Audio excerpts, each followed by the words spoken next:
Hello everyone, I'm Dr. Mark Warnick. First, let me apologize for my appearance. I've been out on my tractor mowing and it's like 90 degrees out. But I've been thinking about this all day and I wanted to explain something that we all need to realize. America is on the verge of collapsing if something doesn't change. Here's case in point. If we look at past civilizations, what we see is there are several factors that can cause civilization or a government to collapse. Among those are an economic issue such as COVID-19. Now, we've seen this economic downturn, and there's no doubt in our mind America is hurting. But another thing that can cause a collapse is a breakdown in society, such as we're seeing, and civil unrest. And we're seeing that as well. It is time to stop the baloney. It's time for us to sit down and talk, get people back to work, and to do what is right. Now, I'm not trying to be an alarmist. I'm trying to say to you that we are nearing a collapse of our government. Now, some people out there would think, oh, that'd be fine by me. No, it wouldn't. First off, we'd have millions of people who rely on our government for disability, for our disabled veterans, for single mothers who are in bad situations. But we've also got other things. Let's talk about our roads. Let's talk about our bridges. Do we really want an economic collapse? Sorry for the toad in the background. So what I'm saying is we need to get a handle on things and we need to do it quickly. Part of the problem is people will listen to whatever they are told. People, I need you to start researching stuff. Just because someone says it doesn't mean it's true. And we've got politicians that are regularly telling lies and causing all kinds of issues. So let's do our own research. Let's start looking at various news agencies, not just one or two, but let's look online and verify stuff.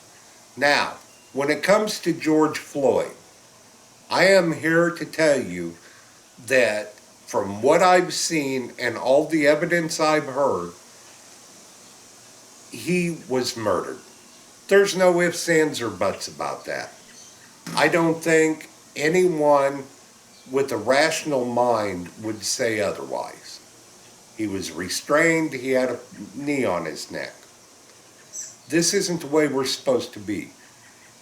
We need to look at these issues and start opening dialogue about what needs to be changed.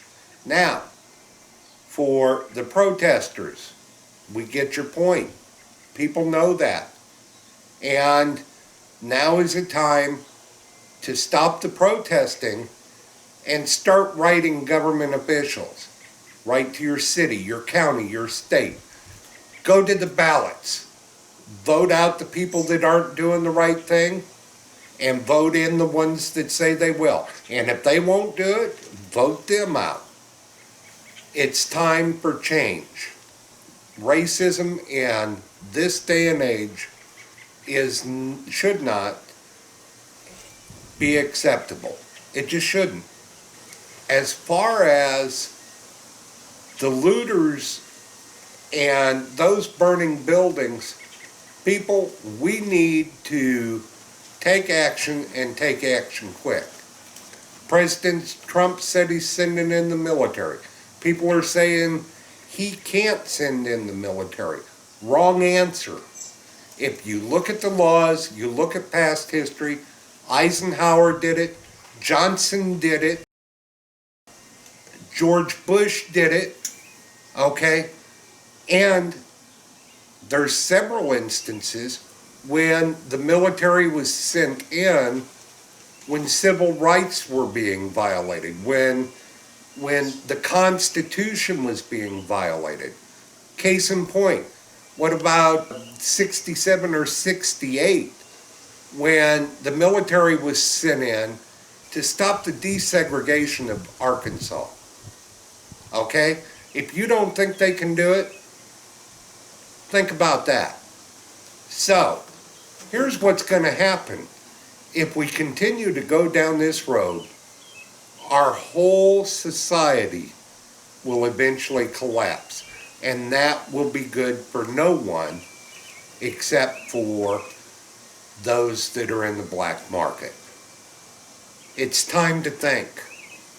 It's time to take action, but we need to take the actions that do not put our nation or other nations at risk.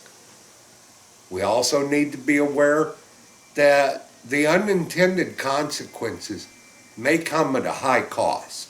And supremacists, whether you're white or black, you may want this, you may think this is what you want, but things got so bad during the Civil War that many in the South had to eat rats just to survive because there was no food. If a mule died, they cut it up and ate it. Do we really want to go to that? I don't think so. Now, some of you may be offended by this, but one thing I've always promised you is I will be very honest, blunt, and tell it the way it is. So, before we have a civil war, before we have a collapse of society, let's take a step back. Let's do what everyone else does when they have an issue. Start contacting your politicians. Start voting out the lowlifes that aren't doing anything. That includes at the local level. If your chief of police isn't doing what he's supposed to be doing, and the mayor won't replace him, vote in a new one. Plain and simple. And also, I want to point out that the vast majority of law enforcement are very, very good at what they do, and they don't have prejudice. They're there to help people. There's two types of law enforcement officers. The authoritarian, who's on a power trip, and those that want to help others. I want to bring up another thing real quick. People are complaining about the military equipment or the military tactics that law enforcement are using. So, let me ask you this. If you went to work, let's say you worked in a factory, and there was a good possibility that you would be pelted with bricks or rocks or thrown Molotov cocktails at, would you sit out in the open with no protection? Hell no. Would you walk up and just let people do whatever they wanted? No. You're going to protect yourself to the best of your ability. They don't know you. They don't know if this crowd's going to turn violent or whatever. So, the more we show respect all the way around, and that goes for the politicians too. If we show respect, we get respect. If you show you're a jerk, things may not turn out too well. And the other thing I want to say, if you see someone looting and you're not for it, you see someone burning and you're not for it, get pictures. Hand them over. My buddy Mike Brown doesn't think they should be handed over. I think they should. People need to understand that there are consequences for their actions.